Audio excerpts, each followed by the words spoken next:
somehow that whenever I want to film something or make something, I always physically feel terrible. I don't know what that's about. I just do. So this is a video for people who are stressed out from today's world. So to make this perfectly clear of where I stand, is that I'm trying to make sure that I censor myself, or like make it easier for me to censor myself. But guys, Trump, the government right now, anyone who passed that bill, what else? Black Lives Matter,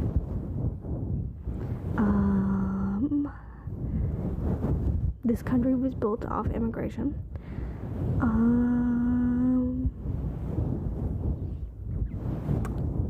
I'll probably think of something later, but that's pretty much the vibe of who I am. Just saying. Also, it's really hard to get my voice to a whisper because I don't normally do whisper very much.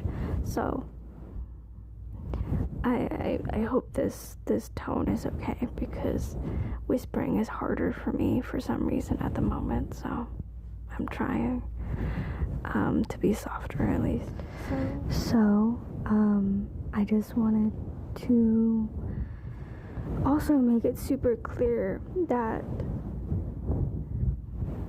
I use Snap and I also use Medicaid. So I had personal stakes in this specific bill, and I justifiably had a panic attack during those 4 or 5 days that they were all voting on it. So I'm also psychologically freaking out. But it's one of those things where, like, okay, you're backed into a corner. How do I get out of this corner?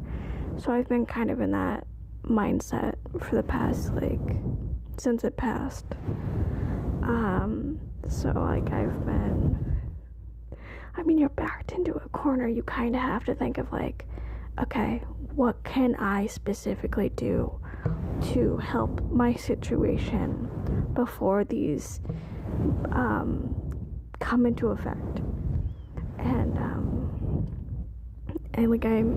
it's like if you're a hungry animal, you're gonna do everything to survive. So I'm also one of the rare few people that I think I'm going to be able to keep Medicaid and Snap, because I am able-bodied, and I'm not disabled physically. So it's one of those things where I'm lucky, but I know there's millions of Americans that are not lucky in that way, where they are physically handicapped. And I have a lot of emotions to that, and I feel scared and afraid, and what if even me physically able and I'm able to do the work requirements that they have me do, and I'm not to get political, but we're already here,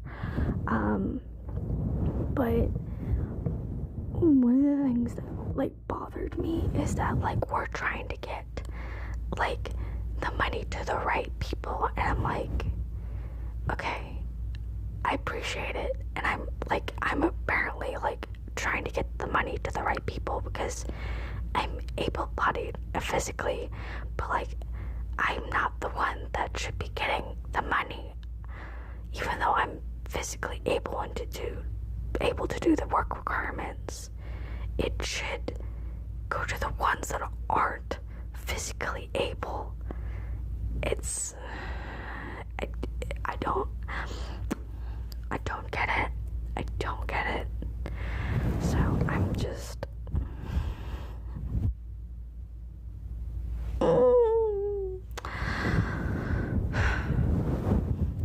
it's real frustrating, and I hate it.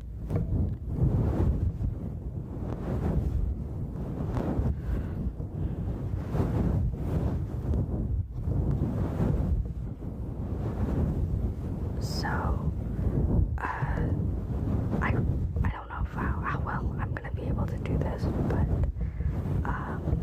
I really want to do a little segment for this video where I'm directly talking to people like me who are going to be affected by this bill,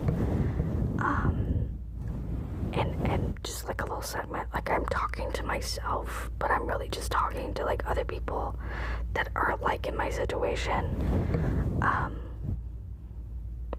Honey, yeah, I'm talking to you. It may not be okay, but there's going to be silver linings with this whole situation. One of the silver linings that I said at the very first beginning of when he got into office was the silver lining is he's only going to be in office for 4 years, and he's never going to be president again. This is his second term. He will never be president again, ever. And with midterm elections, we can always just vote out more Republican people in the Senate and Congress. I think I'm not well versed with all midterm stuff, but I know that you could like switch up government officials in the midterm elections, but you can't mix up the president, which is atrocious. I think that should be a thing. Let's be honest. Like when midterm happens, like you should have the choice to be like, nah, we don't like this president. Like switch over to the one that like he almost beat. Like that was like second place in the main election. Like switch over to them because you're clearly not working. I don't, that's just me. I think it should be a thing to be like, or maybe we're not given the power to switch presidents, but like we're able to vote in to be like, hey, we think you're doing a terrible job, maybe you should do something about that. But I don't know if there's an actual section in the voting thing where you can voice your like opinions of how the president is doing things, but there should be. There honestly should be of like, I think he's doing an awful job, I think he should be doing this more, or I don't think he should be doing this. But it's mostly with midterms, it's like smaller bill laws and like local officials and then like system officials, and that's pretty much it. And I think there should be a section of like, what do you like what you do in surveys of like, how do you think this person did? Was it satisfactory or not satisfactory at all? Or like little options in between. Is you're not voting, you're just like voicing your opinion as a citizen, as a constituent of this government, to be like, I don't think our president is doing a great job. And like, it's not voting, but it's literally like, okay, you want to hear the people, you want to hear what the people actually wants to fucking say. Here's our opinion. Take it. Like you want to know what we think. This is what we think. But I know like they also know what we think, and we vote more blue into the system than red, so that's another way. But it's not like us actually like saying, hey, we think you're doing an awful job. I wish there was a little section for that, but there isn't. I love when this happens.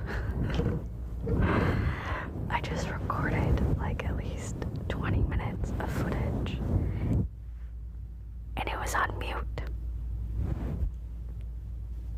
I'm super happy. But pretty much what I was doing was I wanted to do a section of me like talking to people in my situation. I don't know if it's a part of I don't know if I said this, and it was when I was mute, but I'm one of those people who got effed over by the bill. I use Snap and I use Medicaid, and I wanted to make a little section where I'm talking to people like in my situation of like someone who is getting affected by the bill. And like I got real passionate about it, but it was on mute. So before I got interrupted, so you have time to do something about it, because like I made this analogy when I was mute, but like we are getting backed into a corner. You can either like do nothing, get frozen in fear, or you can do something about it, whether that's outwardly like protesting, or where you're actually preparing yourself for the inevitable like thing where it's going to take effect.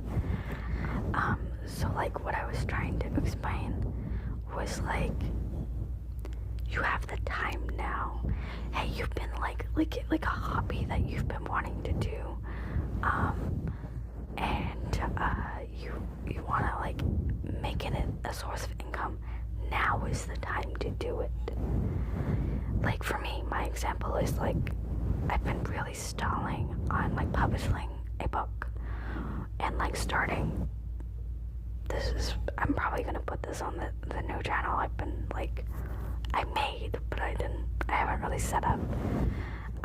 Like the main thing of this channel is that I don't care about the numbers.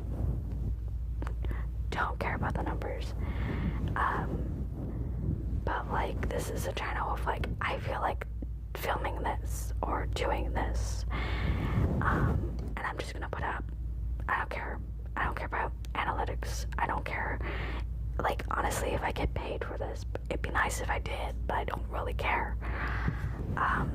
But like, it's one of those things, like if you've had a project that you've wanted to start and you haven't, and there is a possibility of getting money for it, start it now. It could bomb. It could, and that is the reality of this world. But it's the fact that you tried. That's the important bit.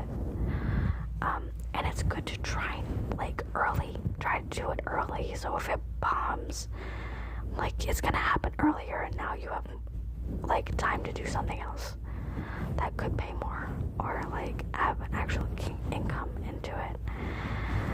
The YouTube channel, honestly, I don't really care if like even in the future it doesn't get money. For me, it's about creating things. The big thing I wanted to do with this channel is do video essays, because I tend to like over explain and like talk a lot about subjects. It's the tism, but like it's something I've been wanting to do the last like year, so it's like now's the time to do it. So it's just one of those things. Another thing like I've been wanting to do for decades is publish books, and I just haven't finished any books, and now is the time to be like, okay, you have a solid over a year to write a book and publish it. That is plenty of time. Start it. I know a lot of like physically handicapped people, like who still have mobility of their arms at least, do a lot of crafts, like a lot of knitting, a lot of crocheting, and that's I get it. I'm just not into that. Or painting. Maybe you're an artist. Now is the time to work up your brand on the internet and to start selling your stuff. Like, and part of the reason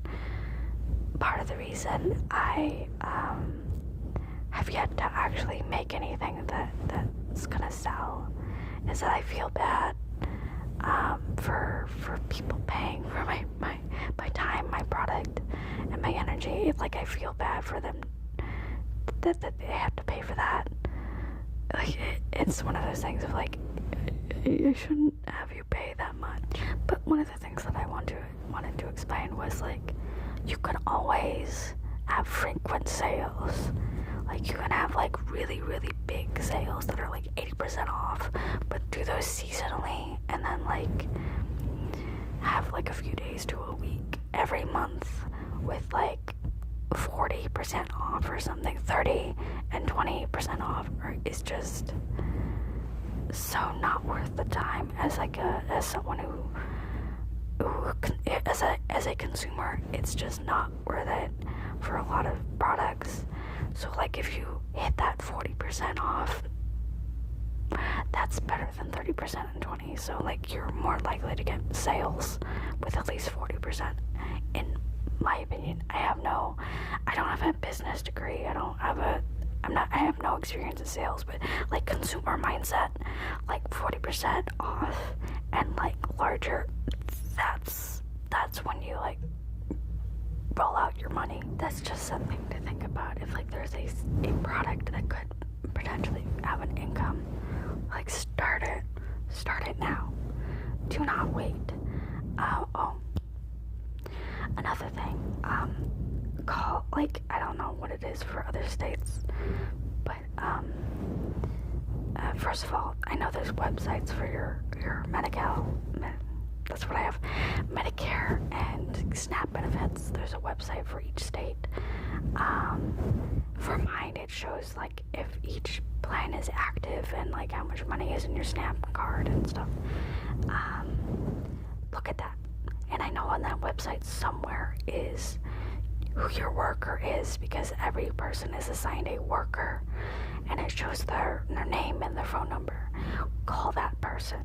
Make sure that you have everything ducks in a row. Everything is good. Paperwork wise, like, everything is fine. Make sure, like if you need to do something else, if you need to put in another document specifically, ask that. And I know sometimes workers don't answer the phone, so like, if you're able to put in a voicemail, do that. Wait 24 hours. If they don't respond back, call, leave another message, and do that until you're able to like talk on the phone in person, like one-to-one. Like, or if there is no voicemail function, which I highly doubt, just call every day. Be annoying, and do it until they answer. And you need to ask, how's your paperwork? Is your paperwork fine? Is there anything you need to do? And then ask questions about like the changes of what this bill will do specifically to you. Because I mean, like, one of the questions that you should ask. Jesus Christ, Dad. So, also another thing that I wanted to bring up is that, for those of you that are working, like, maybe you're a caretaker of someone who is handicapped and who is disabled, maybe you are the caretaker and you're working like 2 to 3 jobs. You have the time to look for someone who will accept your situation. Like, look for a better job. Look for a better job with more pay, better hours.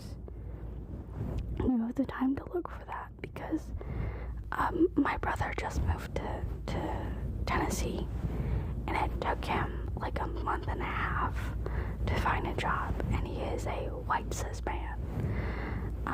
So it may take a little bit for like anyone else to find a job, but like start looking for like better jobs now,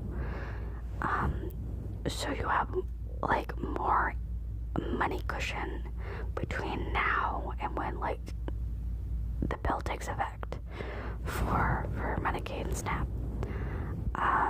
So like it's something to think about and prepare for, and like start things now. Do things that gets the ball rolling now.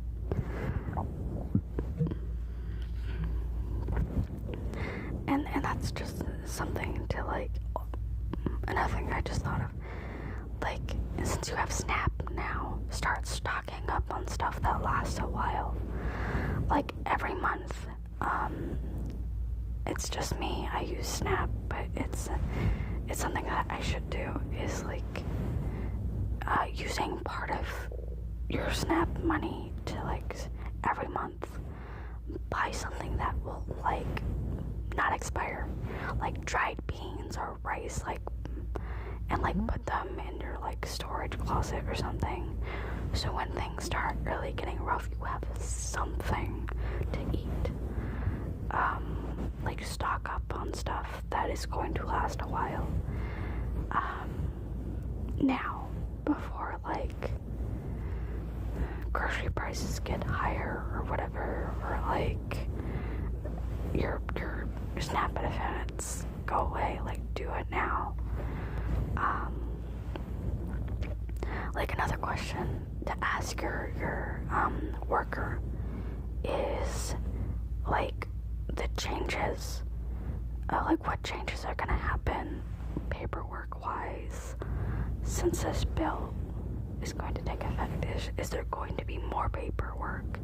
Is there going to be a completely different thing to like prove like what you're saying for like the work requirements? Like what changes are there going to be, like specifically for your state? Because I know each state is probably going to be a little different, because I live in California and Trump really hates California. We might have harsher stuff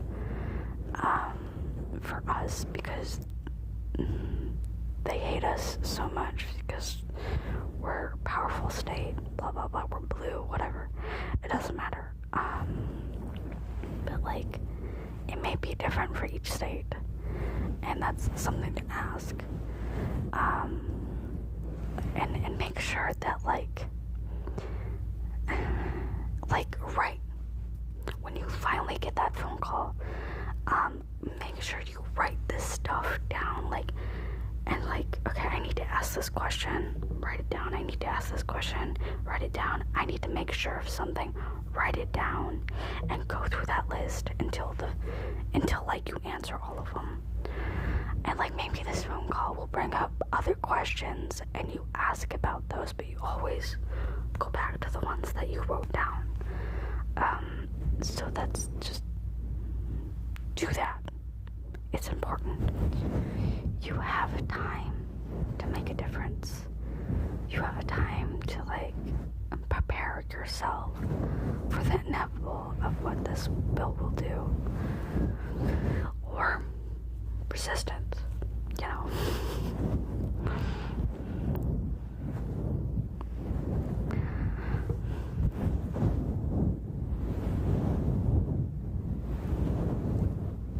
Hello.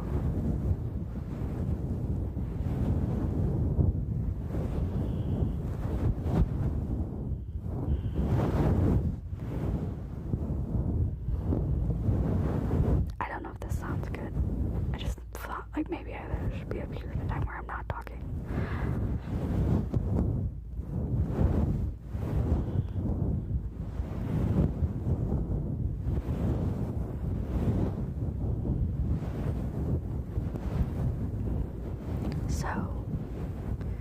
stressed out.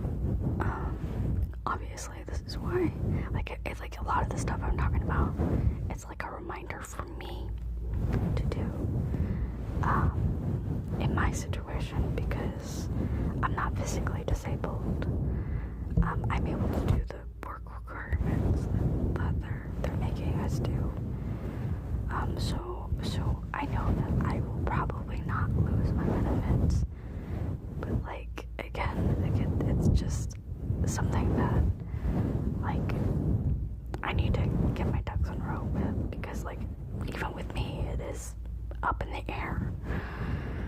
So it's just something that I need to, get on top of. So, like, I know with the work requirements, it's like volunteer work, student hours, and then like work. But one of the things that, for me, I babysit my sister's kids twice a week, and I calculated it, and it comes up to 80 hours a month of me babysitting. And like, one of the things that I want to ask my worker to be like, hey, so I babysit my sister's kids 80 hours a month. Can that like qualify as volunteer work? Does that work?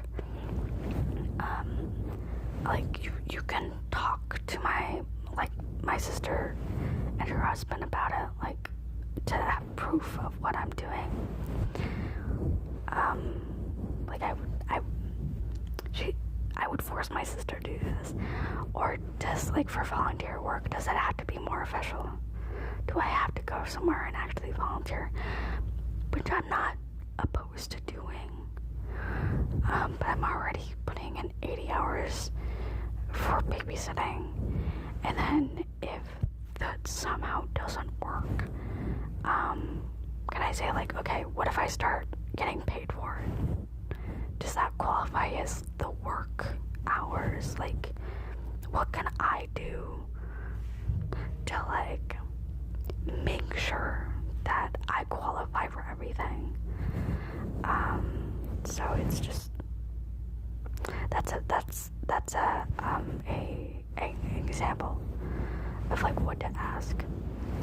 So I hope at least people like me, I hope this is helping you, like, put everything's in a perspective of like, okay, I need to do this, and this, and this, and like it's like, again, like the analogy of you're getting backed into a corner. Like, what can I do to make sure that I cushion myself from whoever is attacking me? Like, now is not the time to go in like the fawn and freeze mode. Now is the time to be like, what can I do to prevent the worst damage? And like, since we have time, now is the time to do it. So, and it's okay to be stressed out.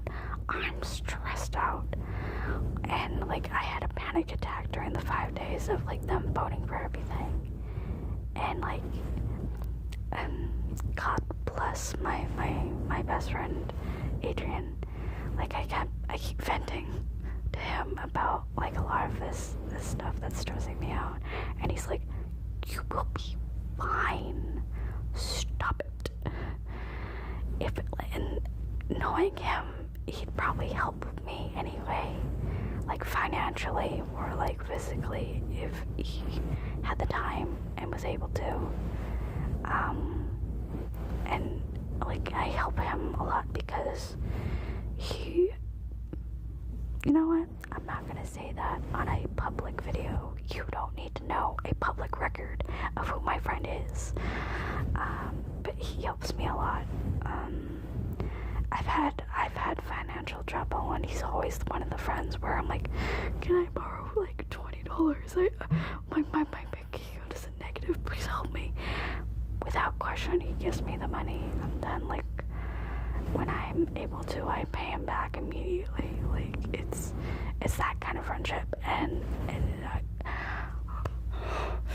I'm so glad to have a friend like that. And he knows that, like, if I'm asking for money, I'm not one of those friends that, like, if I ask for money, I never pay it back. I feel guilty enough asking for money. So when I'm able to, like, I always immediately, like, here's your $20 back. Like, I don't want that weight of guilt on me. Like, I got into the habit of, like, saying I'm sorry on, like, the little thing. I use PayPal, of, like, paying back that money and being like, I'm sorry. And he's like, you need to stop saying sorry. Stop it. Like, stop. Like, I'm doing this because I want to. And, it's really nice. I like it. I'm very grateful for the people around me who do help me, like, physically and then, like, emotionally. Like, it helps a lot. And that's something else that you should probably work on in between now and, like, when the bill takes effect. Find people who support you. Find people who are willing to support you physically, financially, like, even $20, like, without question. And be like me. Don't be like, just take money and, like, leave. That's not a good friend. That's not a good family member. Have some integrity. Like, pay back the money when you can. And you also have to be a good friend. Don't rely on them for money. Just because you can. Just don't do that. It's not worth it. It destroys you as a person, and it destroys the friendship. It's not worth it.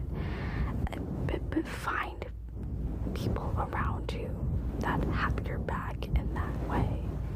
And he's one of those people. Like, he has a really good job. He freelance. He gets paid. He has an apartment in fucking LA. Like, he's good. He's good. He's not gonna hurt if he gives me, like, $20 to $30 if I need it. I mean, speaking of, he got me a book for my birthday. I didn't ask for it. It's one of those things that, like, he's gotten me gifts to be like, you didn't ask for this, but I know you would really appreciate it. And it's just T.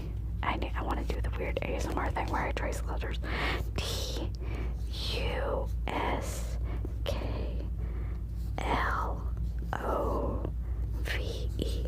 Tusk love.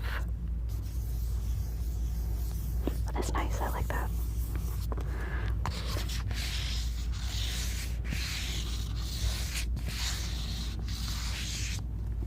And one of the really cool things about this book that I actually, like, filmed for him to be like, look at this, it's really cool. Actually, there was a note that says, psst, hey, look, underneath for Jester's super cool bonus jacket image. Like, you open it, and his whole thing is super cool. And this is not, I know there's, like, canonical, this book is in the Critical Role universe, and there is a canonical, like, book cover that shows up in the TV show. This is not it. This is clearly, like, a Jester image of a fantasy of, like the time that in Campaign 2 where Ford saves Jester in the water. I'm pretty sure this is what this is. Like a fan art of, like, what she imagined happened. Her first kiss. So, I've always, like, every time I get a hardcover book, I'm always interested in what, like, the hardcover actually looks like. Because, like, I don't like when it's just plain. It's not very interesting to me.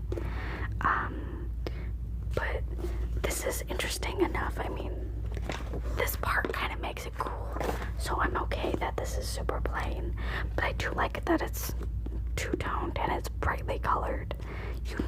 You normally never see brightly colored hardcover stuff, but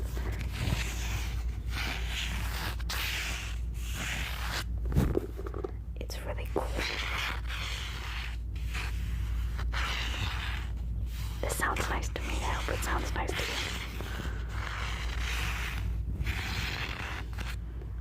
So, I'm gonna put this away now.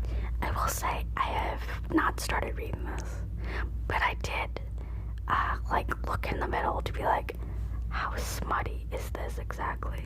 Because, with stuff like this, you're like, okay, did they cheap out on some of the stuff? Nope.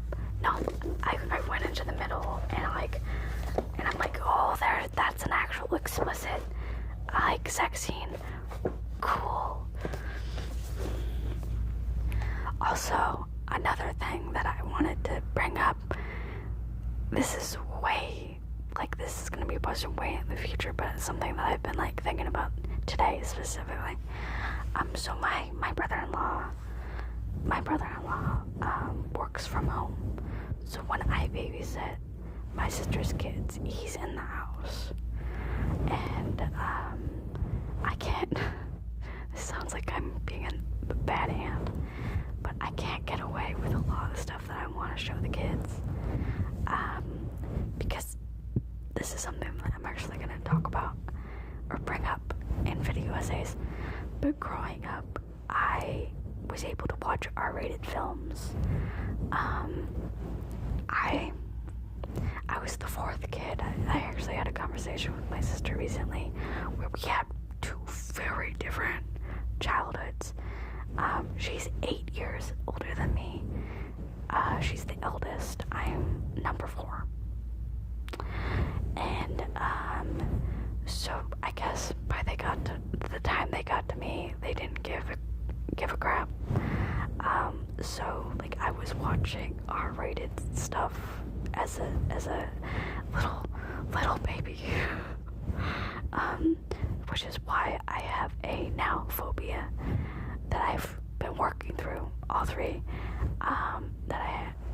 But growing up, it was really bad. I had a phobia of clowns because of it.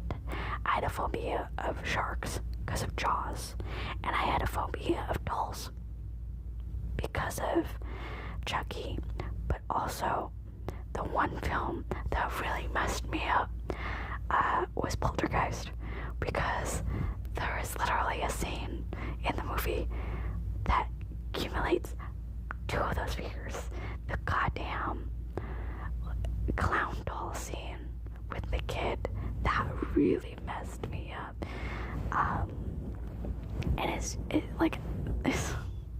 And the really shitty part of it is that growing up, we had a china cabinet. If you don't know what that is, Google it. It's really pretty. But my mom had 2 vintage dolls in there, and one of them, honestly, terrifying. A porcelain doll from the 1800s and a clown doll. And it's just I remember purposely as a kid, sometimes, not every night, some nights, I would go up to that fucking cabinet and make sure that door was locked. Just to make sure, it was just one of those things. Anyway, off topic, but, one of the things that is happening tomorrow, because I babysit tomorrow, is apparently my brother-in-law is going to be gone from noon to when his work ends, being with his friend working on a presentation. So it's just gonna be me and the kids in the house, which usually is stressful for me. However, presents an opportunity for me to show them more, not R-rated stuff, but more adult films. That, like, whenever I put on something similar, like, and my brother-in-law sees it, he's always like, no, cartoons. So, like, I want to be the cool aunt that shows them stuff that their parents are not going to show them. So, like, my brain goes automatically to, like, The Mummy or Indiana Jones or Tomb Raider, like, stuff that I really loved watching growing up. And, like, even as a little girl, when I first watched The Mummy, by the way, on the internet, The Mummy is qualified as a horror movie, and I'm like, no, it's not. No, it's not. It's not. It really isn't, because it's like an action adventure movie with horror elements. Because sure, The Mummy's scary. Scarabs books are scary, but, like, the rest of it, Brendan Fraser, like, awesome, fun stuff. And it's not a horror. It really isn't. It may scare my nephew. Another thing, I need to vent this. I hate it. Me and my brother-in-law have we don't agree on everything. But he's always super concerned when his kids have nightmares because of something I showed them. And I know, like, a part of me is like, kids have nightmares all the time. That's part of how their brain processes the world around them. And some of those things are gonna show up as nightmares. Like, I remember as a kid having nightmares all the time. And it's just, your brain, like, a child's brain is going to process things that you don't see as scary differently. But, like, as you get older, you recognize, oh, that was stupid. But it's cool that I remember this nightmare. And you think about it, and it's normal. It's how the brain grows. And now, I don't want to do the same thing that my mom did. I don't want to give them phobias of stuff. So, like part of some of these movies, I'm gonna warn them to be like, okay, there's some parts of this movie that you might find scary to look at. It's okay to look away. You don't have to watch it. And that's something that I think they should learn, because a lot of the stuff that they watch, like, they can't stop watching it. So with movies like this, it's okay to stop watching it. I wonder if you hear my pup. My pup is barking. He's so mad. Also, another thing, I actually pulled these out before. My dog is mad. Think of it as part of the ASMR. But one of the things that I've been really meaning to do with the kids is to introduce more physical stuff, like DVDs. So, like, and I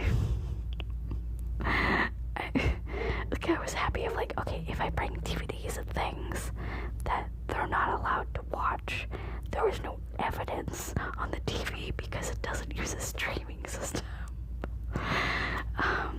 So, like, I'm like, I can show them anything and they won't have an idea.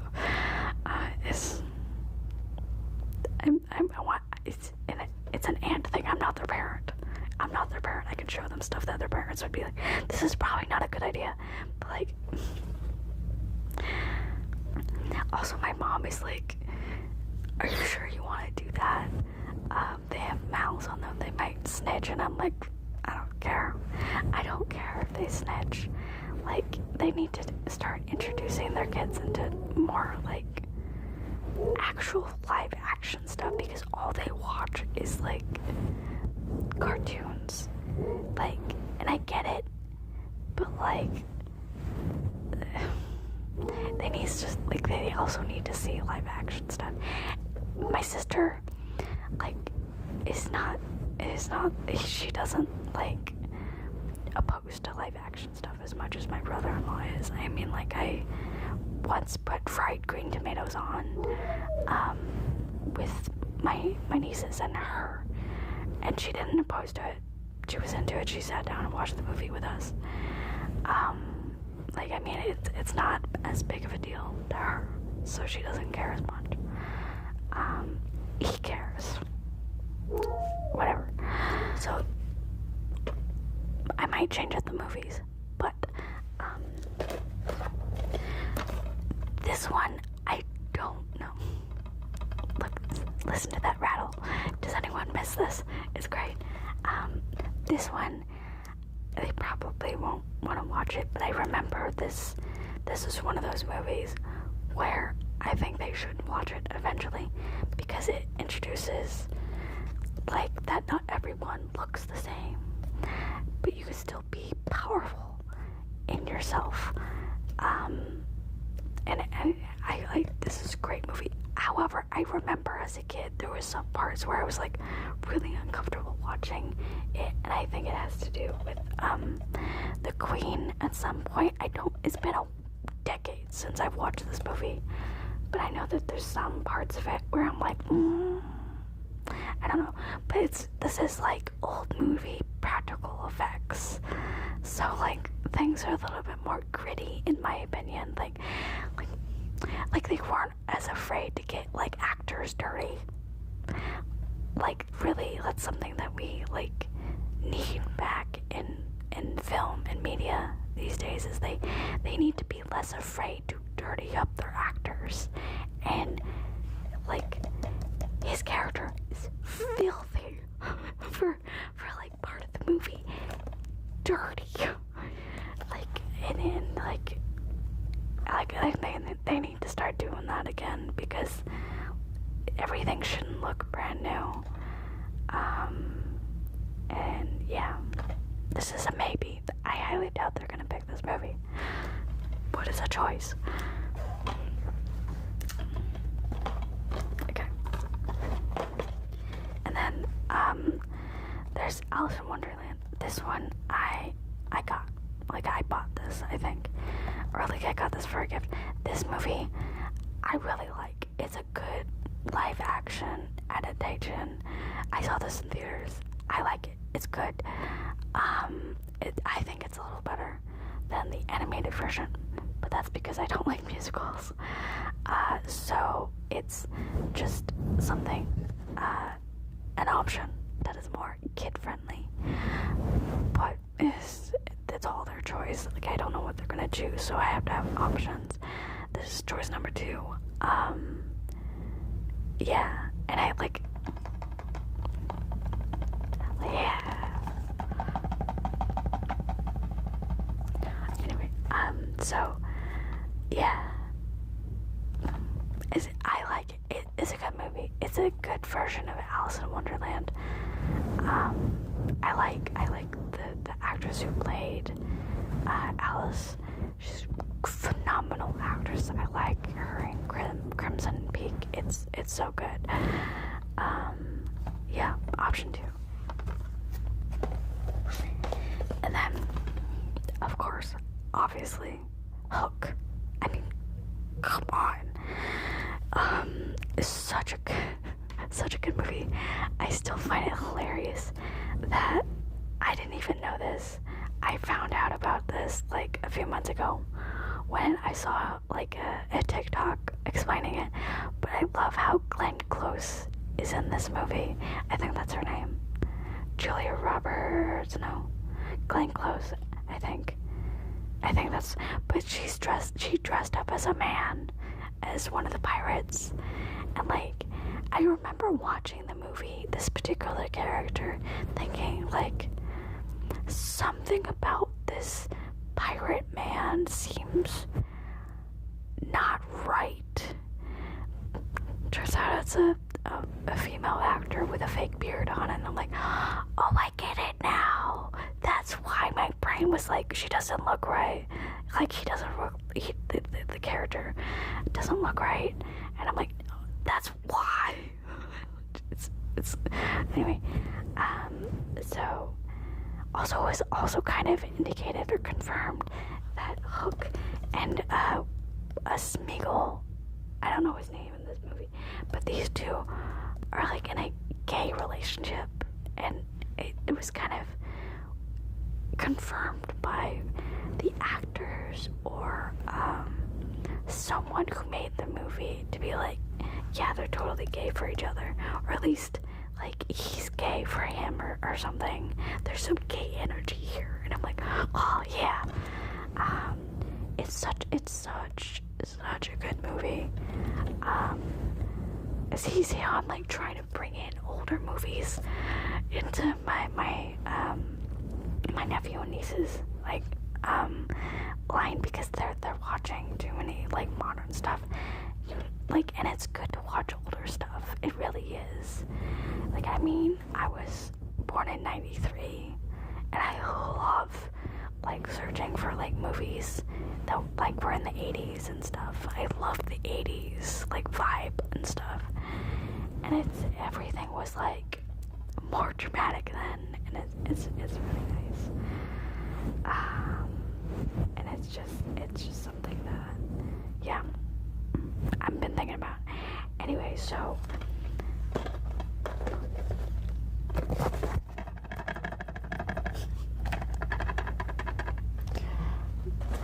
but yeah, that's just something I been thinking about, like specifically today, is like I need to look for more DVDs to bring, because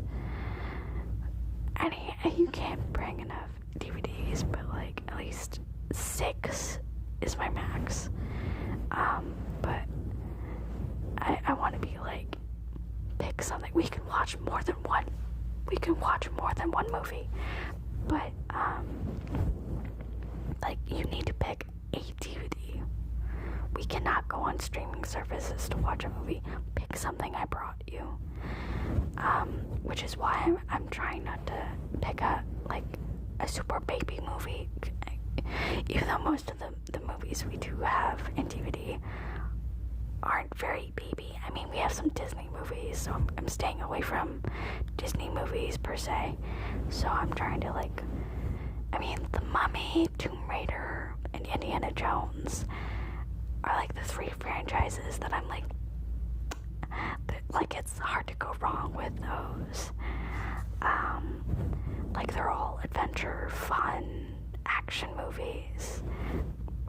Great cinema. I grew up watching Tomb Raider and being like, I want to be her. This is amazing. And I kind of want my nieces to have that experience.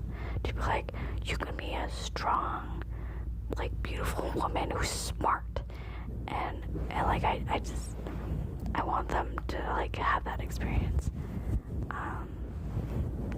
that choice to be like that. So yeah, I hoped this was satisfactory or good or did something for you. So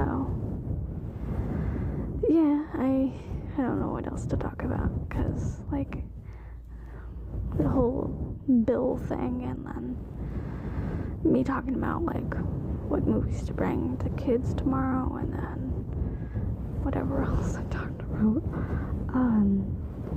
But yeah, this is definitely not traditional ASMR. This is literally me just hey, here's the stuff that I've been thinking about. Well, me rubbing them is this good for you? Is this doing it for you? So it's just, it's something that I've thought about doing for a while, for the last 2 weeks, of I should film something, or it doesn't have to be a video essay. You don't have to put a lot of work into it, Jessica.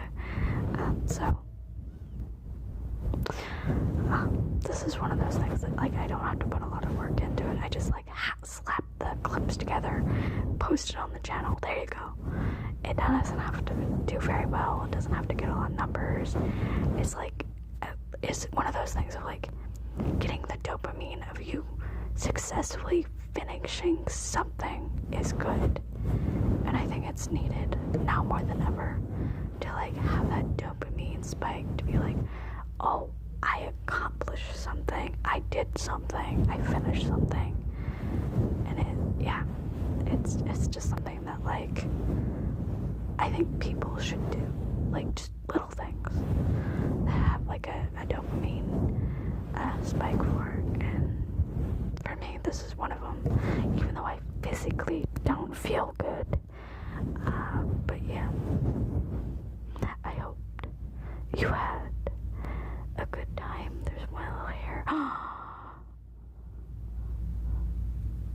Okay, bye.